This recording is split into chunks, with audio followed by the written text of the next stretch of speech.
hearty welcome to Grandma's Wealth Wisdom with your hospitable hosts, Brandon and Amanda Neely. This is the only podcast for strategies to grow your wealth simply and sustainably, like Grandma used to. Without further ado, here are your hosts. Hey, I'm Brandon, and welcome to Grandma's Wealth Wisdom, where we work with you to build wealth Grandma would be proud of. And I'm Amanda. With this episode, we're starting a series of episodes under the theme of On the Verge of ... or ellipses. Or what? Ellipses? Ellipses, that's what it's called. Okay, gotcha. The ... Okay. Each episode will stand independently, so you don't have to listen to every episode to get the point. Although we know you love this podcast, so you're probably going to listen to every episode, right? Right. But we're going to be starting with some gloomier topics, but we're going to end with some more positive ones. So stick with us through the whole series so you can get to that positive part. Today, we're going to be talking about housing. Yes, housing can be a gloomier topic for many. We'll explain soon. First, Brandon wants to read another 5-star review. Awesome. Thanks, Amanda, for letting me read this review. So this review comes from Jeep About. And as you guys know, reviews are really helpful and really helps build up the podcast and listeners. So we want to let you guys know about all the amazing reviews we're getting. So it comes from Jeep About. And he says, Or she, to know or not to know is the title. And it says, I like Amanda and Brandon's podcast because they give simple examples of real life situations. Even if Brandon adds a few extra characters in the stories, which I did in Untitled Chapter Grandma's podcast. So I did add those extra characters for fun. Go back to the review though. So back to the review. They inform me that an annuity will continue to pay the holder even after their principal is depleted. Really? ? An annuity will do that. Wow. They shared that with a whole life policy, I will know how much money I have available each and every year from now until the policy is cashed in. I have to continue paying my premiums, of course, and while I'm paying premiums, the value only goes up. I don't know if my brokerage accounts will continue to go up.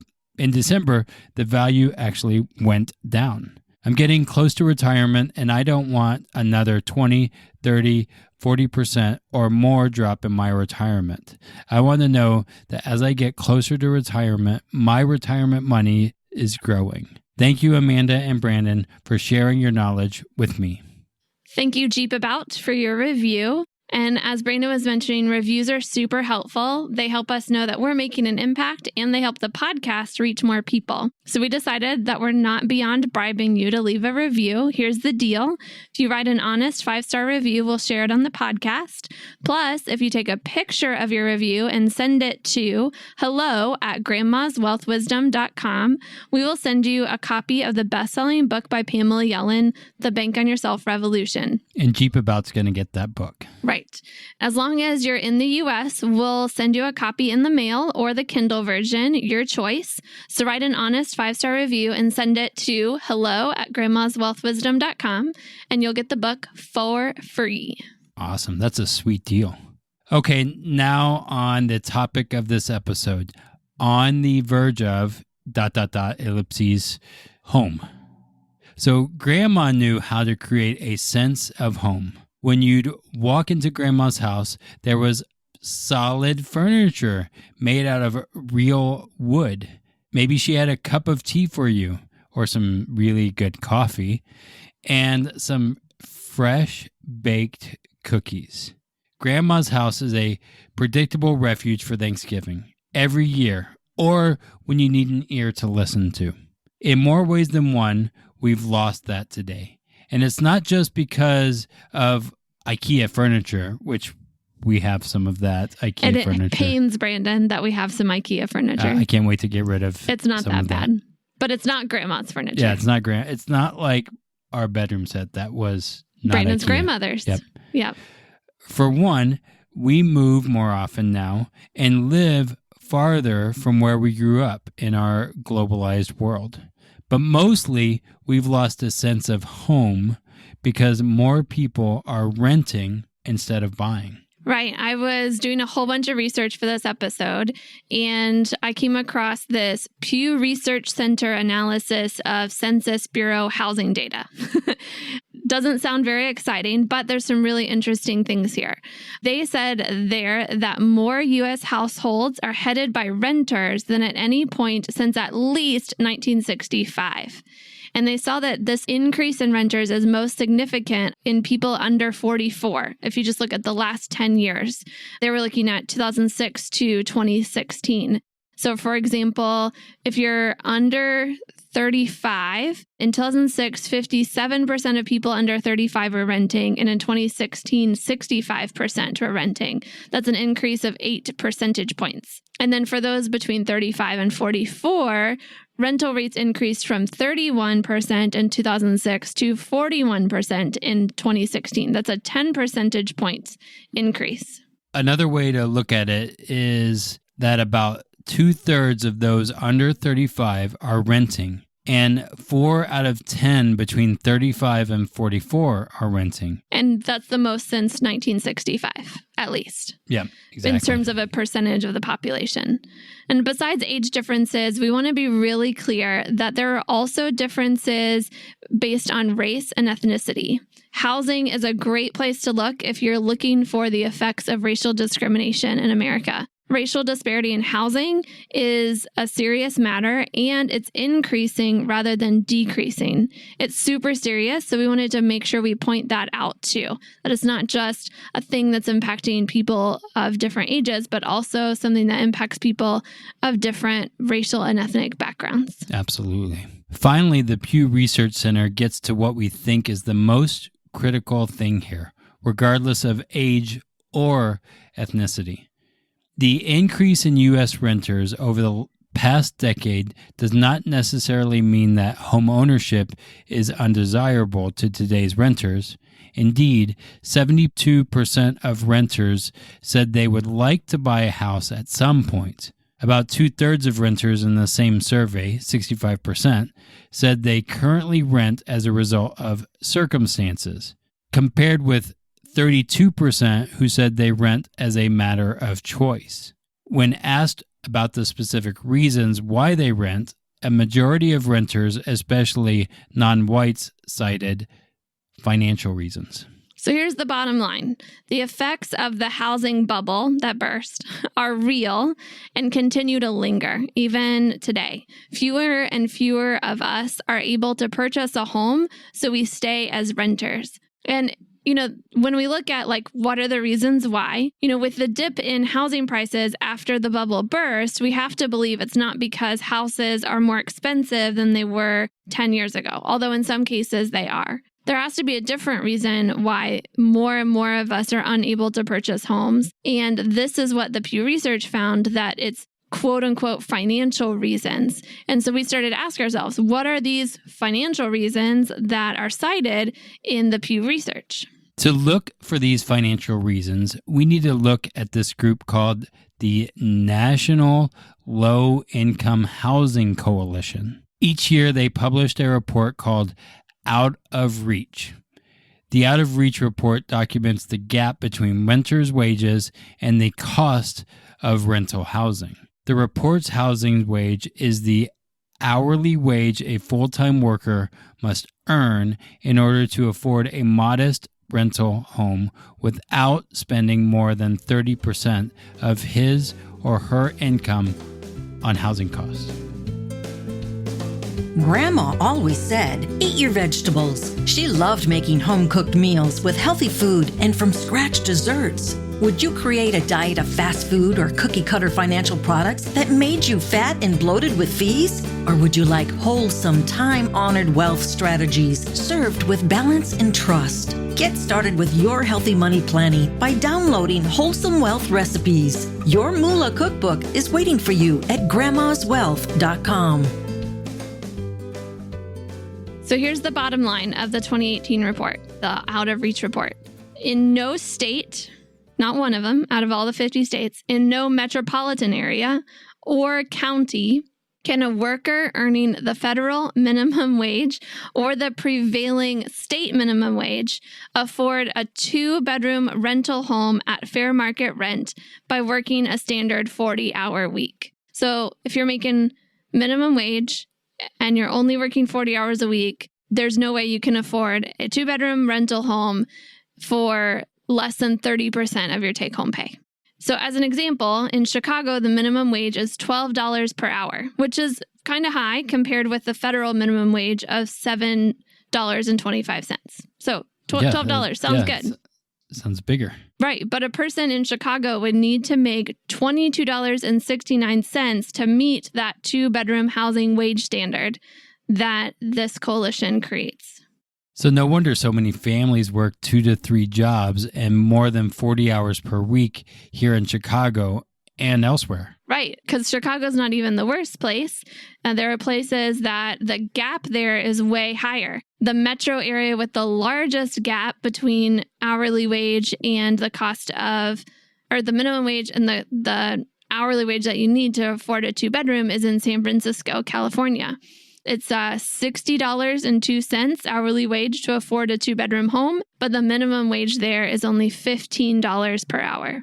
And then, in case you're wondering, the state of Arkansas comes in last in terms of the gap. In Arkansas, the minimum wage is $13.05, and the required wage to afford a 2-bedroom home is $13.84. So still a gap, but the smallest gap, only 79 cents per hour gap. We should move to Arkansas. I think maybe everyone that's renting is going to want to move to Arkansas now. All this to say, if you can't find a job that pays enough to cover your rent, how are you ever going to save up for a down payment or afford the mortgage payments, taxes, insurance, upkeep, and related cost of owning your own home? We believe that's the financial reason that renters are citing for why they have to rent when they really want to buy. Their income is just too low. Yep. So here's what we're coming to. I want to share with you the opening paragraph from the Out of Reach report for 2018. The introduction was written by someone whose name 99% of Americans will know. I'll let you go find the report and see who wrote this. I'm not going to tell you. Go find the report, see who wrote it. Hint, there's going to be a link in the show notes. So go to the show notes. Go to the show notes. But here we go. Here's what this person wrote. Quote, every American, regardless of income, should have a fundamental right to a safe, decent, and affordable housing. Stable and affordable housing is not only essential for a person to live with dignity, but without it, economic opportunity is simply an illusion. It is difficult for families to keep up and near impossible to get ahead or save for retirement or higher education. Without a stable home, children suffer emotionally and at school. Seniors cannot possibly retire with dignity and respect. End quote. We're starting this series with housing because it's the foundation of your financial world. We all need to live somewhere. If your housing costs too much, it throws off everything else. If your housing is in jeopardy, it throws off your sense of security and dignity, which in turn puts your entire wallet on edge. We almost titled this episode On the Verge of ... homelessness. First, there are way too many Americans homeless at this very minute. And secondly, there are way too many Americans that could be homeless if something happened. You know, when housing costs are more than 30% of a person's income, that person starts living paycheck to paycheck in order to keep up with all the other expenses. And then one job loss, one large medical bill, one sick relative who needs caring for, 1 or 2 missed paychecks due to a government shutdown, and this person could easily become homeless. So many of us are on that verge of homelessness. Yeah, I think that whole thing of the government shutdown was just an example to see how close people are to this verge of. Like, I mean, we saw people that didn't even have a little bit saved up to take care of those basic expenses, even though is a month, or I don't know how long the shutdown was. They missed one paycheck and were close to missing a second. And that, that just showed, and they were just told, go get loans, which means that the banks are going to make more money with interest. We could go down that rabbit hole, but we're not going to. We're going to stay focused on home and the sense of home. So there really is a housing crisis in America, but there are glimmers of hope that Amanda promised she would give us. Right. There's this headline that I saw a couple weeks ago in January 2019. This headline gave me some hope that people with power are starting to do something about this housing crisis. Here's the headline. Microsoft will invest $500 million in affordable housing in the Seattle area to address inequality caused by the tech industry. That's good. I mean, it is 2019. When did the tech industry start there? I don't know. Anyway, the 90s probably, or earlier. I'm glad they're doing something. Yeah. I saw that come across too, and it was good to hear. Yeah. The other thing that gives me hope is all the people who are choosing a different path than the 1,500 square foot or more house close to work and great schools. They're choosing a different way. Yeah. Some are living in co-ops. Some are living in those tiny homes that Amanda loves. Love tiny homes. Some live at mom and dad's house to save for a down payment. Some use the strategy we used for many years and share an apartment with roommates. I mean, at one point, Amanda and I lived with a woman and 2 other guys and 3 cats in a 3-bedroom apartment in order to launch our first business. Now, we did have the upstairs since we were the married couple. Yeah. But there were 5 of us in a 3-bedroom with 3 cats, too. Yep, exactly. Yeah. So if you want to learn more about the housing crisis, just Google it. You'll find Huffington Post articles and other news galore. If you want to do something about it, you could decide to join with movements advocating for policy change. But our biggest suggestion, if you want to do something about the housing crisis, is this. Decide how you will be different. How will you keep your housing costs below 30% of your income? Do you need to move to a smaller place? Do you need to have roommates? Do you need to join a co-op? Do you need to live with mom and dad for a little bit? Is there another alternative? What are you going to do to make sure you're personally not in a housing crisis? Does that feel impossible based on your location or your income? If anything, know that you're not alone. Millions of other Americans are in the same predicament.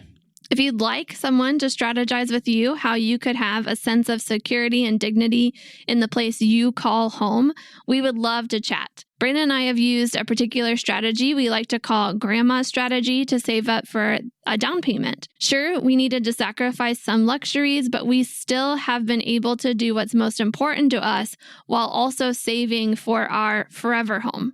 We're currently renting, but already we have plenty ready to deploy when we decide it's time to buy. And we're not going to have to do that PMI insurance, I think. Yes, right. And so this has been helpful for us. We'd love to see if we could help you do something similar. To schedule a 15-minute chat and discover if we're a good fit to work with you, all you have to do is go to grandmaswealthwisdom.com and click Request a Meeting. So that's it. Next time, we're continuing the On the Verge of series. The title is On the Verge of Ability. We'll be talking about one of the biggest risks to your income when you're in your 30s and 40s. See if you can guess what the biggest risk is between now and the next episode.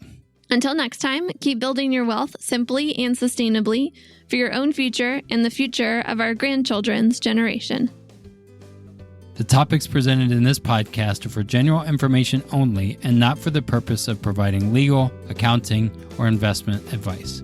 On such matters, please consult a professional who knows your specific situation.